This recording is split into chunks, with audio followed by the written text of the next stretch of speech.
Hey folks, welcome back to AutoFreaks. We've got something really special for you today. It's the all-new Mercedes-Benz A250. Now, do you remember the old A-Class? Forget the old A-Class. This is all new. They've ripped up the book, they've thrown it out the window, they've come up with something pretty damn nice. Let's go check her out.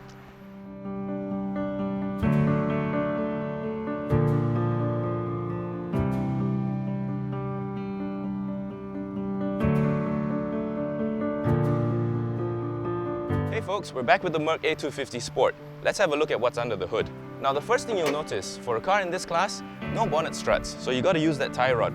We'll forgive that for now, because that's one peach of an engine. It's only a 2-litre 4-cylinder, but it's turbocharged, it puts out 211 bhp, 350 Newton meters of torque. Now power goes to the front wheels via a 7-speed DCT, which is dual clutch. Let's go drive her, shall we?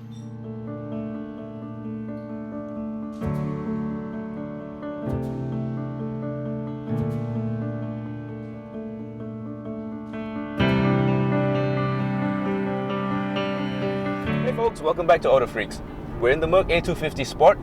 We're heading down the highway, and one of the first things you're going to notice is that it's quiet. Yep, it's a Mercedes-Benz after all. What do you expect? However, if you think you're going to get the kind of plush ride from a C-Class or an E-Class, forget it. This car is a hot hatch if there ever was one. And I'm not kidding. I mean, look around you when you're in the car. You've got red stitching on the leather steering wheel, you've got red stitching on these bucket seats, and you've got Alcantara leather over here. Now, a female motoring journalist friend of mine said if driving naked was legal, she would do it all the time in this car, just to feel this Alcantara on her flesh. Oh yeah. Back at you in a minute.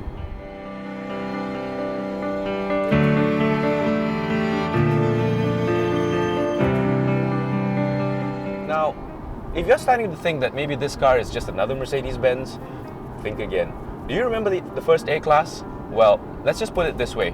Mercedes-Benz have taken all that they have learned and all that they have known from that first A-Class, they've ripped it up and chucked it out the window. This car is brand new, it is completely different, and in fact, I drove by another A-Class the other day, the old one. Oh my god, that thing looks like a Daewoo. This thing looks brilliant. I mean, you can't see from the outside now, but when you check it out later, check out the lines on this thing and on the inside as well. Now, the little appointments, there's little things that make this car brilliant.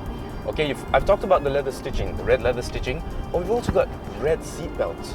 We've got red dials around the air conditioning. We've got real carbon fiber inserts. If anything, this car is talking about, it's talking about sportiness.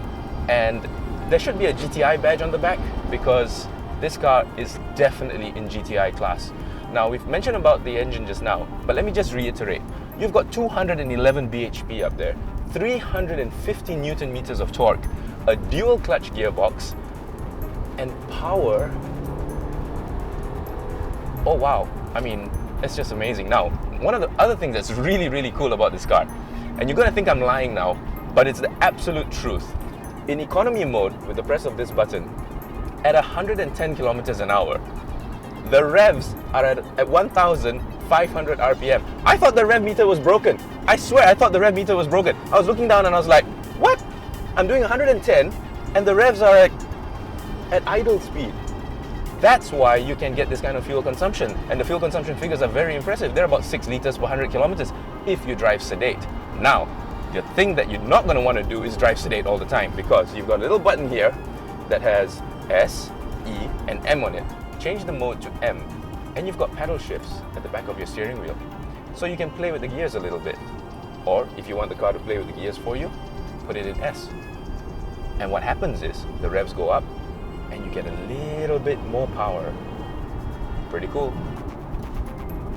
Okay, now one of the few things that I really don't quite like about this car, first of all, that screen. I'm sorry, Mercedes-Benz, I don't know what you were thinking, but this screen over here, it's non-retractable, it's solid, and it kind of looks like an afterthought. I'm sorry, it just doesn't do it for me. Now the rest of the car though, brilliant. You've got electronic seats both front, you've got memory, you've got lumbar support.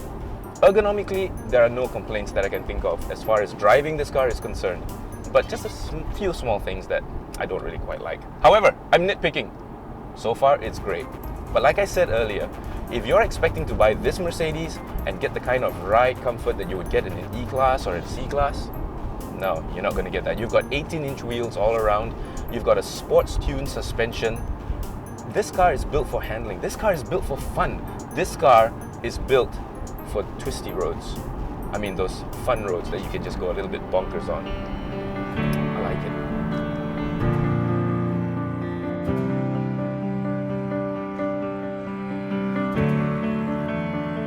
So there you have it, folks, the Mercedes-Benz A250 Sport. Now, it may not be a kind of Mercedes-Benz that you're familiar with. It's a different kind of Mercedes-Benz for a different kind of Mercedes-Benz buyer. It's for the younger crowd, or the crowd that thinks it's still young. You know, people like me. But anyway, we're probably going to test drive the A45 AMG next. So if you like this video, give us a thumbs up, remember to subscribe, and come back again soon. Till then, drive safe, and we'll see you on the road.